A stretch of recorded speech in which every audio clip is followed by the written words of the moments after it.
Before diving in, a quick heads up. There's no verified news source confirming a secret Shelby prototype was found in a hidden Texas garage. That's a popular YouTube legend, not documented fact.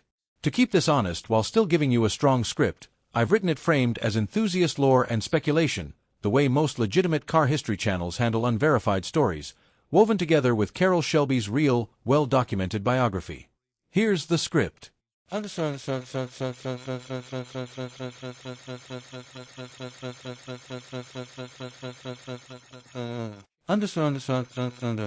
Somewhere in rural Texas, behind a door that hadn't been opened in years, sat a car that isn't supposed to exist. No badge. No paperwork.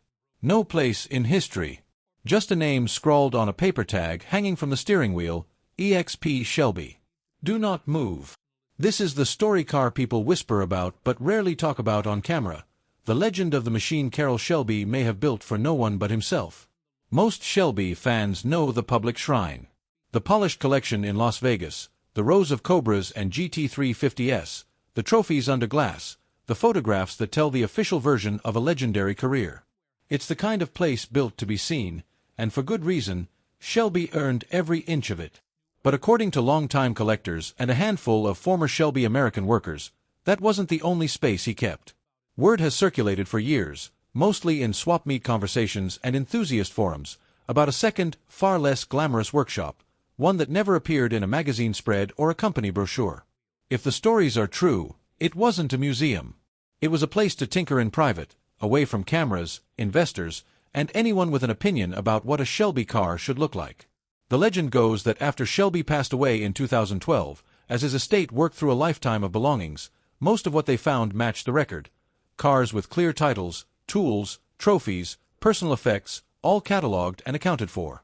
But tucked away, the story claims, was one building that almost nobody had stepped inside. Plain on the outside, unremarkable, easy to overlook. And under a layer of dust and an old canvas cover sat a single car that matched nothing in the official inventory. No VIN on file.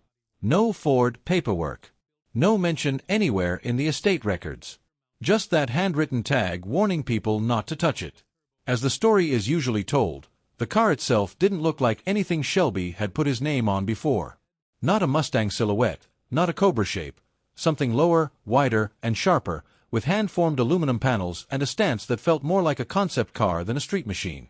Enthusiasts who've traded theories about it online generally place its origin somewhere in the 1990s, built on a heavily modified Fox body platform, stretched and reworked almost beyond recognition.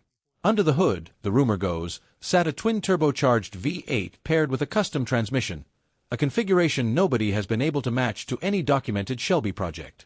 If it's real, it would be one of a kind. Whether or not every detail of that story holds up, it taps into something true about the man himself.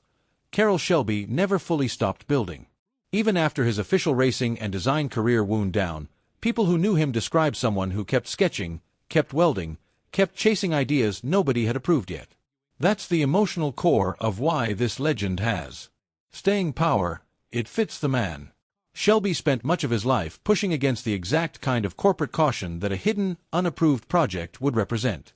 That friction was real and well documented, even if this particular car isn't. Throughout his career, Shelby often clashed with the executives and engineers standing between his ideas and the finished product.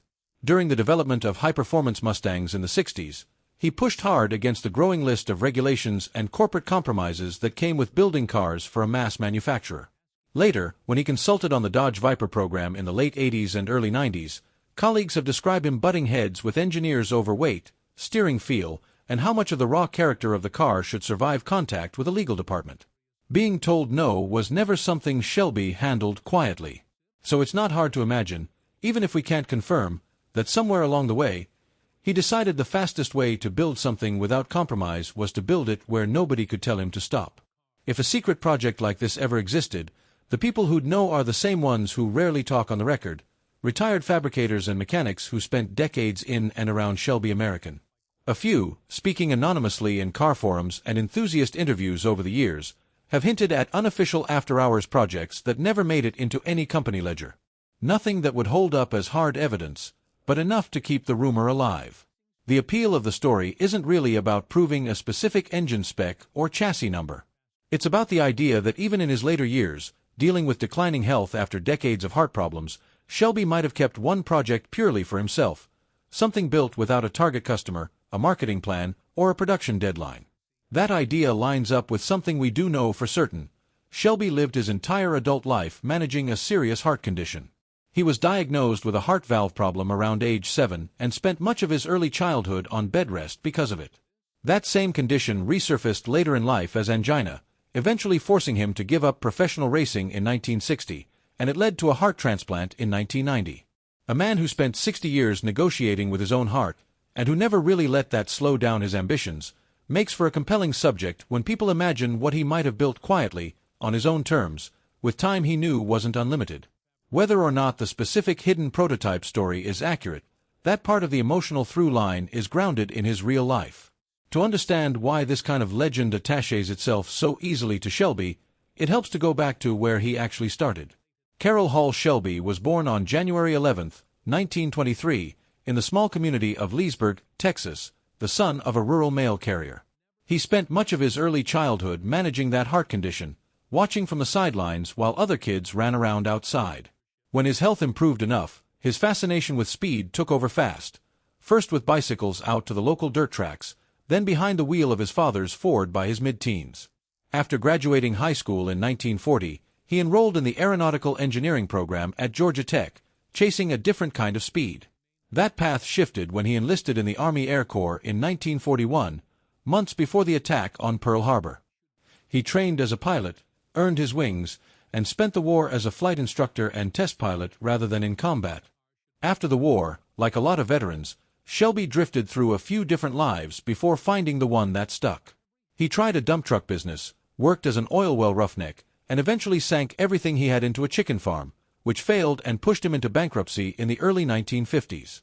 It's easy to imagine that moment as a low point, but for Shelby it turned out to be a launching pad.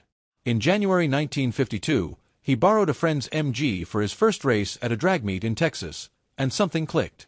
By the end of that year he'd already picked up several wins, and he kept climbing from there, racing Cadillac Allards, then Aston Martins, then Maseratis and Ferraris, racking up victories across the country and eventually across the world. Flying a long list of military aircraft and picking up a mechanical intuition that would follow him. His international career took off after a trip to Argentina in 1954, where he impressed Aston Martin's team manager enough to get a seat in international competition. From there he raced at some of the most demanding circuits in the world, Le Mans, Silverstone, Monza, while also chasing land speed records at the Bonneville Salt Flats with Donald Healey's team. None of it came without cost. He survived a brutal crash during the Carrera Panamericana road race and, a few years later, a violent accident at Riverside that left him with facial injuries requiring dozens of stitches and reconstructive surgery. He came back from both. In 1956 and 1957, Sports Illustrated named him Driver of the Year, back-to-back, cementing his reputation as one of the toughest and most talented drivers in the sport. In 1959, he capped his driving career by winning the 24 Hours of Le Mans outright, sharing an Aston Martin with co-driver Roy Salvadori, a career-defining win. But the same heart condition that had shadowed him since childhood eventually forced his hand. In 1960, doctors told him it was time to stop racing. For most people, that would have meant stepping back from the sport entirely. For Shelby, it meant redirecting all of that competitive energy into building the cars other drivers would race. He opened a performance driving school with designer Pete Brock, and not long after, founded Shelby American in Southern California. Having spent years racing in Europe, he'd noticed something. European manufacturers built light, nimble sports cars that handled beautifully, while American manufacturers had the power but not the finesse. His idea was to combine both, take a lightweight British roadster and drop in a big American V8. That idea led him to the AC Ace, a British sports car that had just lost its original engine supplier. AC Cars agreed to ship him rolling chassis, Ford agreed to supply V8 engines, and in early 1962 the first prototype came together. It would become the Shelby Cobra, one of the most iconic and imitated sports cars ever built. From there, Shelby's reputation only grew. Ford brought him in to help develop the Mustang into something closer to a genuine performance car, resulting in the Shelby GT350 and GT500. Other manufacturers came calling too, In 1963, the Roots Group asked him to work similar magic on their Sunbeam Alpine, and the result was the Sunbeam Tiger, a small British roadster with an American V8 heart, just like the Cobra before it. Shelby's name became so valuable that decades later, in 2002, he licensed it to a Texas company that built continuation versions of classic Shelby Mustangs, complete with official serial numbers. Before that arrangement ended a few years later amid customer complaints. In 2008, the industry recognized his decades of influence with the Automotive Executive of the Year award. Away from the racetrack and the workshop, Shelby spent much of his later life giving back. Having battled heart problems his entire life, he understood firsthand how much a family's access to proper medical care could matter, and he established the Carroll Shelby Children's Foundation to help families afford heart treatments for their kids. He also funded scholarships for students studying automotive technology near his hometown, a program that was later renamed in his honor, making sure the next generation of mechanics and engineers had a way in. Carroll Shelby died on May 10, 2012, at 89 years old, in Dallas, not far from where his story began. By any measure, his official legacy, the Cobra, the GT350 and GT500, the Le Mans win, the foundation, the decades of mentorship, would be more than enough to secure his place in automotive history. Which is exactly why the legend of a hidden, unapproved final project has never really gone away, whether or not it's ever confirmed. It fits a man who spent his whole life arguing with anyone who told him to slow down, tone it down, or wait for approval. Somewhere between the documented facts and the campfire stories told by old-timers who worked alongside him, there's a version of Carroll Shelby that keeps showing up in conversations among car people. A builder who, even in his final years, dealing with a heart that had given him trouble since childhood, couldn't stop chasing one more idea. Maybe that car in the story is out there somewhere, wrapped in canvas, waiting. Or maybe the real hidden prototype was never a specific machine at all, just the restlessness of a man who changed American performance cars forever and, by every account of the people who knew him, never once considered himself finished. Either way, it's a story that captures something true about Carroll Shelby, even if the details are still up for debate. What do you think really happened in that garage? Let us know in the comments, and if you enjoyed this look into Shelby's world, stick around for more stories from automotive history.